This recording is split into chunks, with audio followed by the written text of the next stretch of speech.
E aí, gente, tudo bem com vocês? Eu sou a Bárbara, sejam bem-vindos de volta ao meu canal. E no vídeo de hoje eu vim trazer pra vocês mais um vlog de leitura.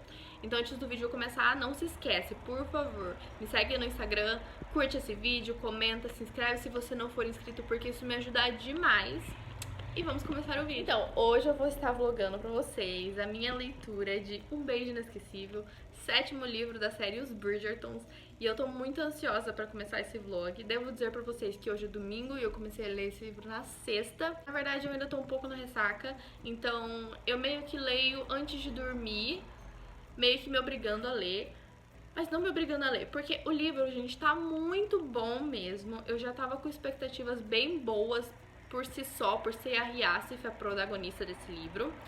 Porque nos livros anteriores a gente vê que a personalidade dela é muito similar à da Heloise. E eu tava com muita esperança desse livro ser muito bom, porque o da Heloise acabou não suprindo tanto as minhas expectativas. E daí a Luísa falou que é um livro muito, muito bom. A Luísa, né, tá no nosso grupinho de leitura. E falou que ela realmente é uma Heloise 2.0. E eu fui assim com tudo. Gente, estou amando. Acho que eu li 7 capítulos até agora. E eu tô apaixonada. Gente, eu tô apaixonada. A personalidade da Hyacinth tá sendo tudo pra mim. E o protagonista masculino, que é o Garrett, também tá sendo incrível. Então eu vou lendo e vou fazendo algumas anotações pra comentar com vocês aqui. Eu vou pegar as minhas anotações aqui e vou comentando com vocês algumas coisas do que eu já tirei de opinião. Então, pra começar, vou contextualizar pra vocês um pouco da história, que a gente vai ter a Hyacinth. Ela tem 22 anos na história. Ela tá na 3ª temporada dela. E ela ainda não casou. Ela só teve 6 propostas de casamento e nenhuma delas valeu a pena. E a real é que, assim, a personalidade dela, para aquela época, é demais. Ela é inteligente demais, ela pergunta demais, ela questiona demais, ela opina demais, ela tem personalidade própria, vamos dizer assim, né? Inclusive, o protagonista masculino comenta sobre uma cena específica que ela desafiou um cavalheiro no parque, numa corrida de cavalos, e ela ganhou. Então a gente sabe muito bem que isso até hoje assusta os homens, né? Uma mulher com tanta certeza de si. Então imagina naquela época. Então basicamente é isso. Os homens meio que têm medo da Hyacinth. E do outro lado a gente tem o Garrett. Ele é segundo filho de um barão. E tem uma relação péssima com o pai, pra variar, né? A gente aí tem uma longa lista de péssimos pais, né, nesses livros. Então, parece que a cada livro é uma situação pior. E esse pai aqui não deixa a desejar no quesito ser humano horrível. E basicamente é isso. Não vou dar muitos detalhes pra que isso não arruine as surpresinhas gostosas que vocês vão encontrando ao longo do caminho. Então, assim, como eu falei pra vocês, o início, logo de cara, aprende muito. Eu comecei a ler, falei, vou ler só um capítulo, acabei lendo 2, só não li mais porque tava tarde, eu precisava dormir. E, gente, maravilhoso, maravilhoso, sério. Gente, é sério, os diálogos são extremamente, assim, bem construídos. Toque de humor, toque de ironia. O protagonista tá sendo, assim, um dos meus protagonistas favoritos até agora. Então, eu não quero colocar muita expectativa, porque foi o que eu fiz com o livro número 3. E aí eu me decepcionei. Mas talvez esse livro entre pros meus favoritos, e eu tô com muita esperança de que eu vou amar muito, porque o Garrett e a Hyacinth são perfeitos. Inclusive a pronúncia do nome dela é Hyacinth, se eu não me engano. Descobri isso vendo a série, mas vai ser Hyacinth pra mim, porque eu já me acostumei a fazer essa pronúncia, então vocês me perdoem. Então, aqui a gente tem bastante cenas de interação com a Lady Danbury e da Violet, que foram duas personagens, principalmente a Violet, por ser a mãe da família, que, assim, me fizeram muita falta no livro da Heloise, né? As cenas da Violet são sempre, assim, incríveis, bem construídas e tudo mais. Então, ela foi uma personagem que me fez muita falta. E aí, quando a Lady Danbury apareceu nesse livro, eu percebi o tanto que ela também faz falta. Ela é uma personagem feminina, assim, bem forte. Eu, inclusive, amei a atriz que escolheram, porque, tipo assim, é como eu imaginava a Lady Danbury. É muito como eu imaginava a atriz da série. E, assim, é uma mulher, uma senhora, né, basicamente, que as pessoas têm medo dela no geral, porque ela fala o que ela pensa e é isso, mas a Hyacinth meio que gosta muito dela. A Penélope também gostava muito dela, eu lembro disso. E eu acho que a Heloise também gostava muito dela. Gostar no sentido, assim, de ter uma relação um pouco mais próxima. Não à toa que no livro da Penélope a Lady Danbury faz uma aparição até um pouco mais extensa. até agora, e eu acho que nesse livro é que ela vai fazer até mais. Então aqui a gente tem, assim, cenas da Violet com a Lady Danbury que não deixam a desejar, são personagens muito bem construídas, são personagens extremamente divertidas, que adicionam um toque de humor sensacional. E é realmente, quando elas apareceram juntas, assim, eu fiquei, gente, que saudade de ver essas mulheres aparecendo. E assim, tem um detalhe bastante bacana no livro, que foi assim, quando eu vi o nome da Hyacinth pela primeira vez, eu fiquei assim, que diacho de nome é esse que essa autora escolheu? Um tanto de nome começa com H, porque a ideia, né, é ser em ordem alfabética, então ela poderia ter escolhido qualquer outro nome com H e ela escolheu esse. Então aqui a gente tem uma explicação que eu achei super fofinha, que acontece que a Hyacinth, ela é a última irmã a nascer, e quando ela nasce, o pai dela já faleceu. E aí a mãe deu o nome dela em homenagem à flor favorita do pai dela, que é o Jacinto Uva. E eu achei isso muito legal, achei um detalhe assim que mudou realmente a minha percepção sobre o nome dela e me fez ver o quão bonito a história por trás do nome sabe? E ainda queria comentar uma cena com vocês aqui que eu achei bem engraçado. Inclusive foi atrás da Luísa pra rir com ela sobre essa cena, porque é muito bom. Como eu falei pra vocês, a relação do Garrett com o pai dele não é boa, é péssima. E aí tem uma certa cena em que o pai dele aparece e fala pra ele assim: você nunca vai tê-la, você nunca vai ficar com ela, sobre a Hyacinth, no caso. A família nunca ia permitir. E aí eu fiquei tipo, tá, corta pra Violet armando com a Lady Danbury pros dois ficarem juntos. Então, assim, eu tô me divertindo muito com esse livro. Ele tem esses toques mais dramáticos, mas ele alivia muito, assim, na carga emocional. Eu acho que, assim, ganha em tudo. O romance tá bem fofo. A carga dramática tá bem boa também. Os alívios cômicos também. Então, até agora eu estou amando muito. Espero continuar assim. Gente, eu nem ia fazer essa atualização hoje. Mas aconteceu uma parada que eu já tava achando que ia acontecer, mas eu ainda tinha esperança de que não acontecesse e eu precisava expor. Por que esses machos têm que estragar o livro? Por quê? Que saco! Bom, enfim, pra não atropelar, primeiro eu vou falar dos pontos positivos.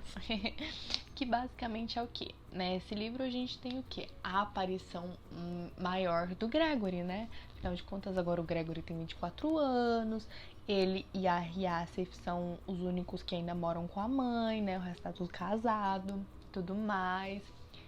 Enfim, então eu achei que as cenas dele são muito assim, ele é muito a mistura do Anthony com o Colin, porque assim, ele pega muito no pé da irmã, ele faz uns comentáriozinhos assim, de picuinha mesmo, ironiza e tudo mais, igualzinho o Colin.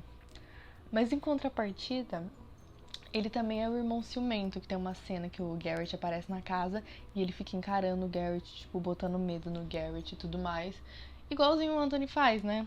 Ou fazia, porque tem uma cena do Anthony nesse livro que eu fiquei, tipo... Mas enfim... Então, tipo assim, ele é bem a mistura do Anthony e do Colin. Tá, tem uma cena do Anthony nesse livro. Até agora o Colin não apareceu. E eu acho que é o primeiro livro que ele não aparece. Ele não apareceu até o final, né? Porque, né? Não é os Bridgerton sem uma participação especial, né? Mas se ele não apareceu, eu acho que o Gregory fez um bom trabalho. Enfim, o Anthony faz uma aparição muito boa, só que eu não posso comentar porque vai tirar a graça de quem vai ler. Só que eu ri tanto, eu tive que mandar mensagem pra Luísa, eu vou surtar, porque foi muito engraçado ele comemorando, pegando uma garrafa de uísque. Foi muito bom, gente, mas vou deixar aí no ar. E tá, vamos falar da parte agora. O que acontece? O Garrett, ele tem um segredo. E como eu falei pra vocês, a relação com o pai dele é péssima. E aí, enfim... Eu comentei com vocês que o pai do Garrett fala pra ele, a família dela nunca vai apoiar esse relacionamento e tudo mais.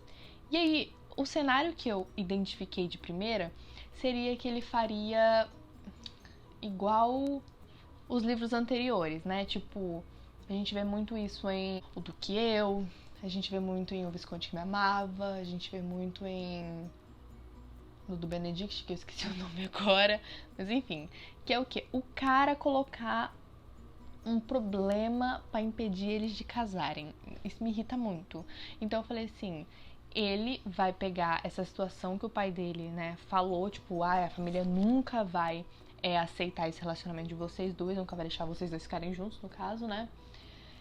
E por causa desse motivo X, que é o segredo dele, ele vai pegar isso e vai tipo, eu não posso ficar com ela porque se esse segredo vaza, vai acabar com a imagem dela. Eu achei que ia seguir nessa onda, gente. Só que foi pior. Foi pior, gente. Então, assim, foi pior, mais ou menos assim. Eu até falei pra Luísa agora. Foi pior no sentido de caráter. Porque, assim, pra quem tá lendo, é um saco quando os personagens ficam vendo problema onde não tem, né? A gente fica irritado, de para de problematizar, só fiquem juntos logo. Mas em comparação com a decisão que ele tomou, pra mim seria muito mais caráter se ele, tipo, tivesse dito não vou ficar com ela, do que de fato ficasse. Porque, assim, ele vai, pede ela em casamento. Enfim, ele toma uma decisão que pra mim, ele tá tirando o direito dela de escolha. Que ele, tipo, escolhe esconder dela esse segredo e não dá opção de escolha pra ela. Tipo, mesmo que a gente saiba que ela não iria, sabe, tipo, não vou me casar com você por causa disso, ele tá tirando um direito de escolha. Porque se esse segredo vaza, o dela também tá na reta. Vai ficar feio pra ela, o nome dela, da família dela. Então, tipo assim, ele tirou esse direito dela. E eu fiquei tão irritada com essa decisão dele. Foi, tipo, puramente egoísta. Tipo, eu não posso ficar sem ela, então vou fazer isso. Tipo, pra mim não funciona. E isso me deixou muito irritada. Porque toda vez que eu tô amando o livro, o cara, o protagonista masculino vai lá e faz uma cagada dessas.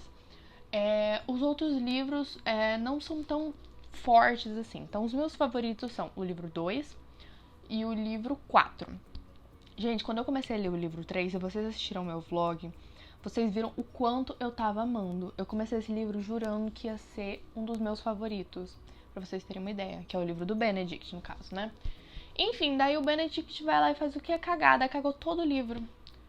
Gente, tipo assim, eu fiquei tão frustrada, porque era pra ser um dos meus favoritos, enfim. Aí a gente passa pelo livro da Heloise, que a gente coloca toda uma expectativa, e, tipo assim, o livro é bem... é bom, é ok, mas nada demais. Aí a gente passa pelo livro da Francesca, que também é bem... que daí é outro livro também, que o cara pega um problema, a mulher também, no caso, coloca também um problema, não vamos ficar juntos por causa disso. Enfim, irrita muito. E aí a gente chega nesse livro, que eu comecei a ler, eu li 60%, jurando que ele ia passar O Segredo de Colin Bridgerton. Pra vocês terem uma ideia, eu ia dar 5 estrelas pra esse livro, ia favoritar, tava perfeito. Até o protagonista masculino tomar essa decisão, que pra mim foi assim, a gota d'água. Eu fiquei muito frustrada. E eu fico me perguntando, as pessoas problematizam bastante o primeiro livro do que eu, com aquela situação da Daphne, com o Simon. Mas eu não vejo as pessoas problematizando o Benedict no livro dele, sendo, tipo, completamente egoísta, exigindo coisas da Sophie que, tipo, era do direito dela negar pra ele.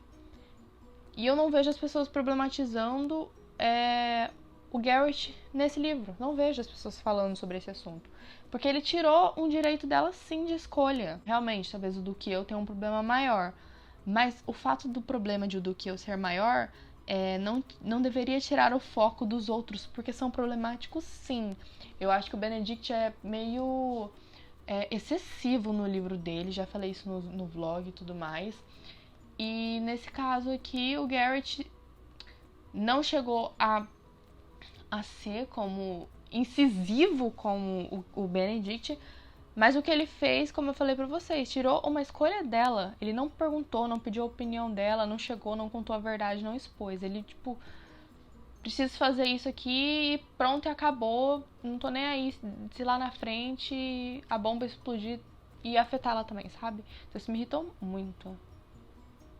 E é isso, vou continuar lendo aqui e provavelmente venho atualizar vocês só amanhã. Oi, gente! Dia 31, último dia, né, que tenho aí pra fazer a leitura, e eu consegui concluir. Na real, eu já teria conseguido concluir ontem, mas